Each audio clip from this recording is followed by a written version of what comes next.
And this is a Fox News alert. No deal on Capitol Hill today. But the bailout legislation pushed by President Bush and House leaders went down to defeat today, sending the Dow Jones Industrial Average into a spiral. Now, House Republicans said they lost votes at the last minute because of what they viewed as a highly partisan speech by Nancy Pelosi on the House floor early this morning. $700 billion, a staggering number, but only a part of the cost of the failed Bush economic policies. Democrats believe in a free market. We know that it can create jobs, it can create wealth, it can create many good things in our economy. But in this case, in its unbridled form, as encouraged, supported by the Republicans, some in the Republican Party, not all, it has created not jobs, not capital, it has created chaos. Now, over the weekend, the Speaker questioned the patriotism of House Republicans, and you know how Democrats always scream bloody murder and accuse Republicans of doing that? Well, she said just that. I thought it was very unpatriotic of them not to show up, in some ways boycott the meetings earlier in the week. Now, meanwhile, House Democrats blamed today's vote squarely on House Republicans, but 95 Democrats also voted against the bill. Now, since the Speaker needed only about a dozen more votes for this bill to pass, well, how come she couldn't get more Democrats to vote for it? Now, could it be because Democrats hold a big share of the blame for everything that has happened? Now, take a look at this video from 2004 where House Democrats proclaimed that there was nothing wrong with Fannie Mae and Freddie Mac. Through nearly a dozen hearings where, frankly, we were trying to fix something that wasn't broke. Mr. Chairman, we do not have a crisis at Freddie Mac, and in particular at Fannie Mae, under the outstanding leadership of Mr. Frank Raines. There's been nothing that was indicated that's wrong, with Fannie Mae. Freddie Mac has come up on its own, and the question that then presents is the competence that your agency has with reference to the deciding and regulating these GSEs. And so I wish I could sit here and say that I'm not upset with you, but I am very upset because, what you do is you give, maybe giving a reason to, as Mr. Gonzalez said, to give someone a heart surgery when they really don't need it. But I have seen nothing in here that suggests that the safety and soundness are an issue, and I think it serves us badly to raise safety and soundness as a kind of a general shibboleth when it does not seem to me to be an issue. Now, what happens next is still a mystery. Nobody knows. And joining us tonight, former presidential candidate, Fox News contributor, and host of Huckabee, Mike Huckabee is with us. Thank you, Governor, for being with us. Appreciate your time.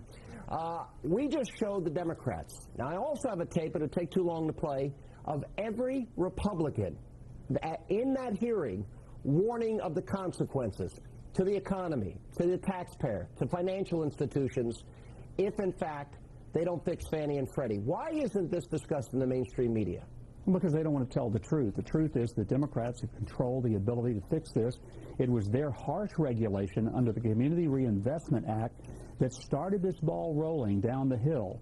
And when you start loaning money to people who can't buy it back, and then you regulate and force banks to continue that ridiculously stupid regulatory practice and predatory loan practice, the result ultimately is going to catch up with you. So just to explain, so they forced through regulation banks to make bad loans. They were bought up by Freddie and Fannie, whose chief executives now are economic advisors for Barack Obama. In the case of Franklin Raines, he made $90 million in under 6 years. And they bought this up, they cooked the books, and they ended up getting big bonuses for themselves while doing it. The taxpayers, holding the bag. We were warned about it by the Republicans in 2004, and now the Democrats blame the Republicans. Well, and even worse, if you look at the campaign contributions, and one of the rules of thumb, follow the money. When all else fails, follow the money. Look how much money went to Chris Dodd, to Barack Obama.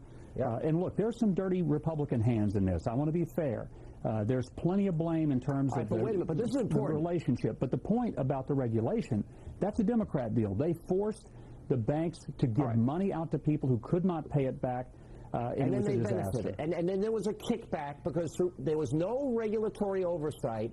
And the people of America that are going to pay billions of dollars here, They need to know that the reason there wasn't regulatory oversight of Fannie and Freddie is because these Democratic fat cats were kicking back money to people like Chris Dodd and Barack Obama, the second largest recipient in a 9-year period. He'd only been there 3 years.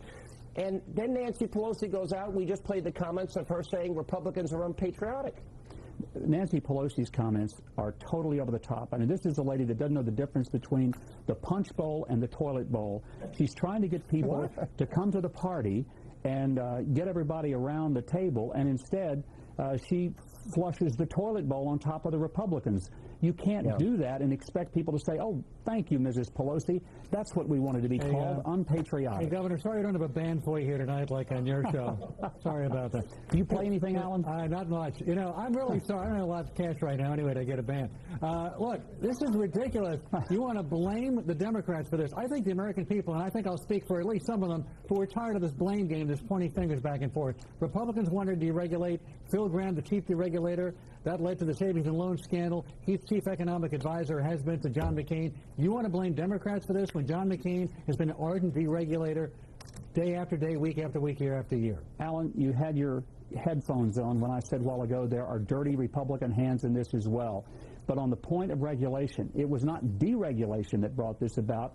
It was overregulation, forcing banks into a situation under the Community Reinvestment Act and the market-to-market kind of accounting methods, which created devaluing of companies' portfolios.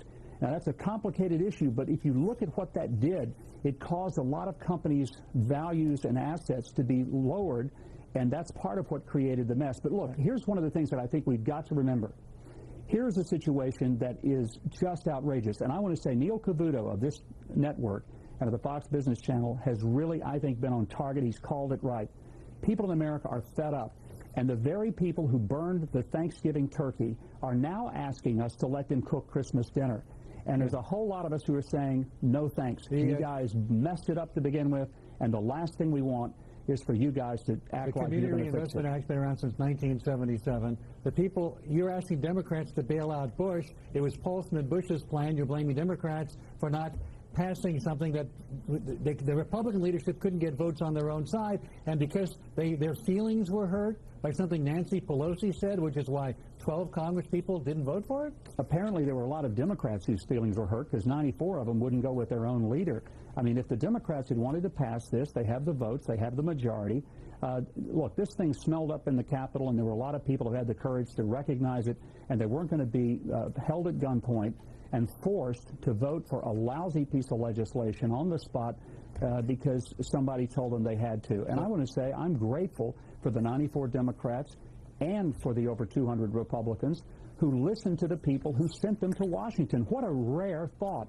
What an unusual idea, actually representing the people who elected you. Gosh, if we keep that up, we'll have a country one day.